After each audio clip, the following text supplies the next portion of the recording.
हम पाकिस्तान की सूरत हाल पर नज़र रखे हुए हैं। इंतखाबात पर इल्ज़ामात की तहकीकात का मुतालबा किया है। तहकीकात का फैसला अमरीका को नहीं पाकिस्तान को करना है। मखलूत हुकूमत पाकिस्तान का अंदरूनी मामला है। तहकीकात का फैसला अमरीका को नहीं पाकिस्तान को करना है। पाकिस्तान में हुकूमत बनने के बाद उसके साथ काम करने के मुंतज़िर हैं। जब किसी जमात की अक्सरियत नहीं होती तो इत्तेहादी हुकूमत बनती है। तर्जुमान अमरीकी महकमा खारजा मैथ्यू मिलर की प्रेस कॉन्फ्रेंस। मरकज़ी मजलिस आमला ने 8 फरवरी 2024 के इंतखाबी नताइज को मजमूई तौर पर मुस्तरद कर दिया है। इंतखाबी धांधली ने 2018 के इंतखाबात की धांधली का रिकॉर्ड भी तोड़ डाला है। जमीयत उलमा इस्लाम इलेक्शन कमीशन के उस बयान को मुस्तरद करती है जिसमें उन्होंने इलेक्शन को शफाफ करार दिया है। इंतखाबी नताइज मुस्तरद JUI का हुकूमत का हिस्सा ना बनने और अपोजिशन में बैठने का ऐलान। मौलाना फजलुर रहमान की मुस्लिम लीग नून को अपोजिशन में बैठने की दावत। नवाज शरीफ को दावत देते हैं हमारे साथ अपोजिशन में बैठें, फैसले ऐवान में नहीं मैदान में होंगे। कारकुन मुल्क में तहरीक चलाने के लिए तैयार रहें। नजरसानी की कोई गुंजाइश नहीं रखी। असम्बलियों में तहफ़्फ़ुज़ात के साथ शामिल होंगे। अगर इस्टेब्लिशमेंट समझती है कि इलेक्शन ठीक हुए हैं तो 9 मई का बयानिया दफन हो गया। हम हुकूमत के इत्तेहादी हैं, ना किसी जमात के। हम मुस्लिम लीग नून और पीपल्स पार्टी के ताबेदार नहीं हैं। इलेक्शन कमीशन का किरदार रोज़े अव्वल से मशकूक रहा है। PTI के साथ जिस्मों का नहीं दिमागों का झगड़ा है, वो भी जल्द ठीक हो जाएगा। JUI की मरकजी मजलिस शोरा के इजलास के बाद मौलाना फजलुर रहमान की न्यूज़ कॉन्फ्रेंस।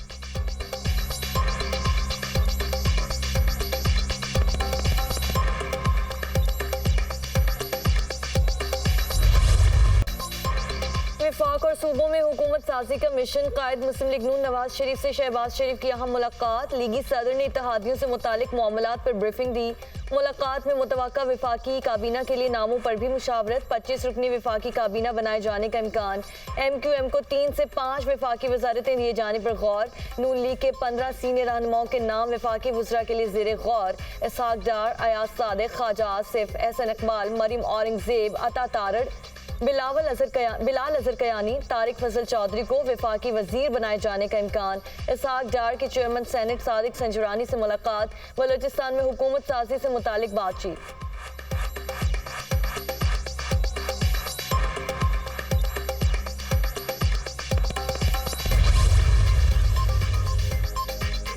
वफाकी हुकूमत की तश्कील का मामला। नून लीग और पीपल्स पार्टी को कोऑर्डिनेशन कमेटीज का दूसरा इजलास आज शेड्यूल। कमेटियों के पहले इजलास का एलामिया जारी।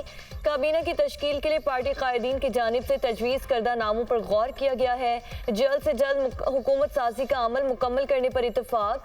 मुल्क में महंगाई, बेरोजगारी और गुर्बत से निजात से मुतालिक तजावीज़ पर गौर। मुआशी सियासी अमन व अमान के चैलेंजेस से निमटने के लिए मुस्तहकम जमहूरी हुकूमत वक्त की ज़रूरत करार। दीगर अहम ख्याल। सियासी जमातों से मुशावरत के बाद मामलात को हतमी शक्ल दी जाएगी। नवाज शरीफ का वज़ारत उज़्मा का ओहदा कबूल न करने का मतलब सियासत से किनारा कशी नहीं। अगर ये अखज़ किया जा रहा है कि नवाज शरीफ सियासत से किनारा कश हो रहे हैं तो उसमें कोई सच्चाई नहीं। नवाज शरीफ अगले 5 साल भरपूर सियासत करेंगे। वफाक और पंजाब में अपनी हुकूमत की सरपरस्ती करेंगे। इंतखाबी तकारीर में वाज़ेह कर चुके हैं कि वो किसी मखलूत हुकूमत का हिस्सा नहीं बनेंगे। नवाज शरीफ की तीनों हुकूमतों में आवाम ने वाज़ेह अक्सरियत दी थी। जो लोग नवाज शरीफ के मिजाज से वाकिफ हैं, इन्हें नवाज शरीफ के उसूली मौक़िफ़ का पता है। शहबाज शरीफ और मैं इनके सिपाही हैं, इनकी सरबराही और निगरानी में काम करेंगे। मरियम नवाज का ट्वीट।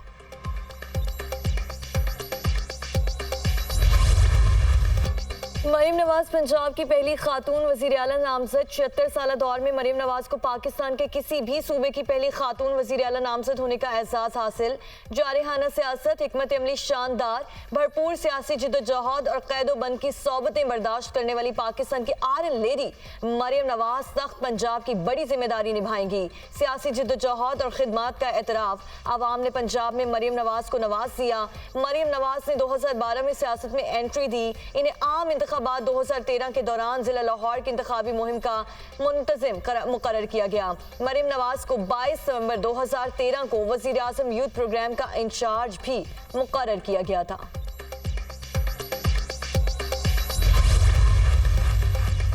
कल रात 11 बजे तक आसिफ जरदारी साहब राब्ते करते रहे मुझसे, दरमियानी लोगों के ज़रिए। मैं ये राब्ते पार्टी के जो हमारी अवेलेबल क़यादत थी, अलीमा खान साहिबा, शहरियार अफरीदी साहब, शानदाना गुलजार साहिबा, हम रात को कोई बैठे, इस पर हमने डिस्कशन की।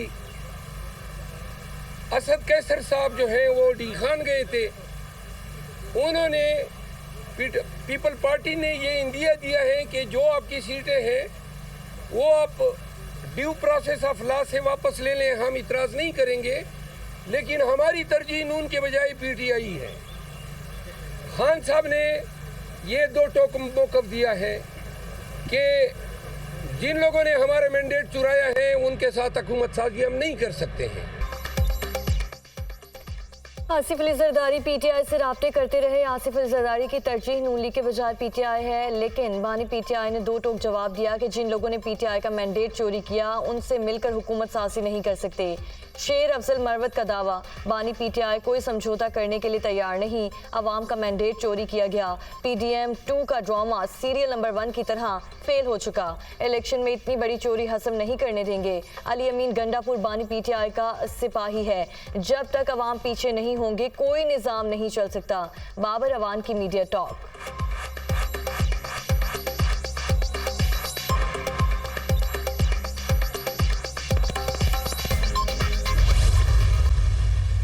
मुज़ाकरात हुकूमत साजी के हवाले से शुरू नहीं हुए हैं, अभी तो सब लोग हालात का जायज़ा ले रहे हैं। और अब जो मुज़ाकरात शुरू होने उसके बारे में सारी तजावीज़ और अब तक की मुलाकातों के तमाम पहलुओं से हमने राब्ता कमेटी को एतमाद में लिया है और उन्होंने मुकम्मल इख्तियार दिया है एमक्यूएम की जो भी मुज़ाकराती कमेटी को कि वो क्लैरिटी, क्योंकि पूरी तंजीम में एक ख्याल हम आहंग हैं हम सारे कि सारे फ़ैसले जो कि फौरी नोयत के भी हों वो एमक्यूएम करेगी। और इंशाअल्लाह ताला आप देखेंगे कि अगर हमारी इन बातों को संजीदगी से लिया गया और इख्तियार किया गया तो पाकिस्तान एक अपने नए दौर में दाखिल होने वाला है।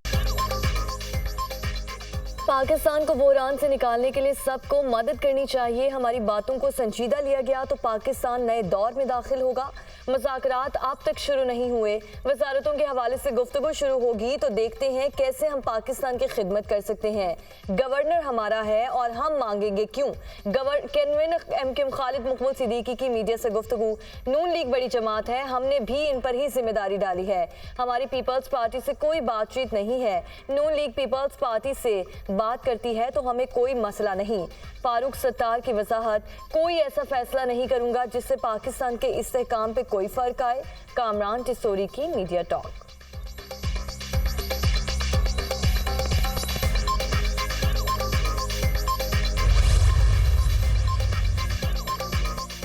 मरकज में पीटीआई की हुकूमत ना बनने पर ऑपोजिशन लीडर कौन होगा। बैरिस्टर गौहर अली खान और शेर अफजल मरवत के नाम सामने आ गए। बानी पीटीआई की बहन अलीमा खान ने शेर अफजल मरवत का नाम दे दिया।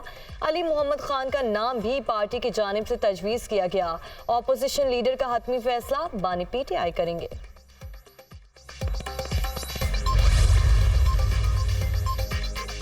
सिंध का वजीर आला कौन होगा, ताहाल फैसला ना हो सका। सिंध की वजारत आला के लिए 4 नामों पर गौर। मुराद अली शाह, फरियाल तालपुर, शर्जील इनाम मेमन और नासिर हुसैन शाह वजारत आला की दौड़ में शामिल।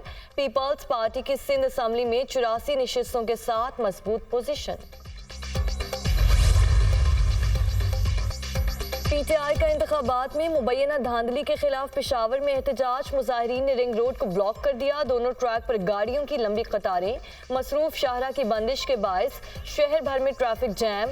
शहरियों को शदीद मुश्किलात का सामना। कोयटा में पश्तूनख्वा नेशनल अवामी पार्टी का मुबैना धांधली के खिलाफ एहतजाज।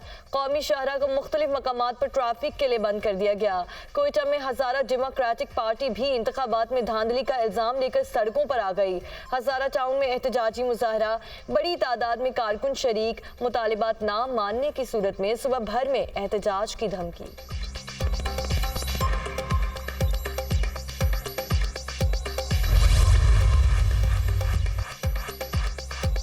फॉर्म 45 या 47 का मामला इलेक्शन कमीशन देख रहा है। निगरान हुकूमत का इन फॉर्म से कोई लेना देना नहीं। अगर किसी उम्मीदवार को शिकायत है तो कानूनी फॉर्म मौजूद है। अगर किसी उम्मीदवार के साथ ज्यादती हुई है तो इंसाफ मिलना चाहिए।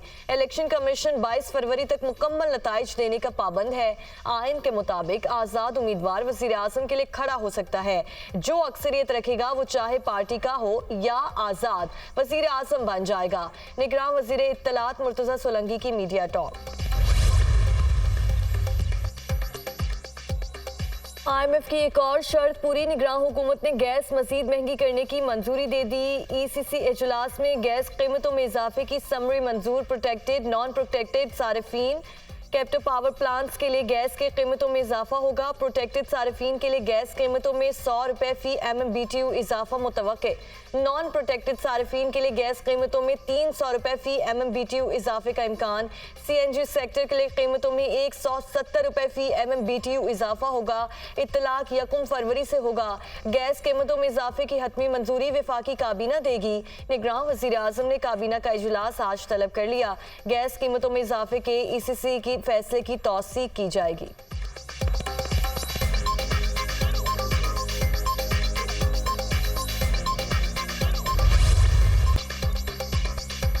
इस्राएली बर्बरियत और जारहियत की इंतहा। सहूनी फोर्सेस की रफा पर बमबारी। मजीद 133 फलस्तीनी शहीद, 162 जख्मी।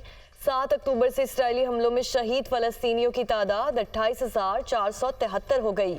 68,146 जख्मी हो चुके।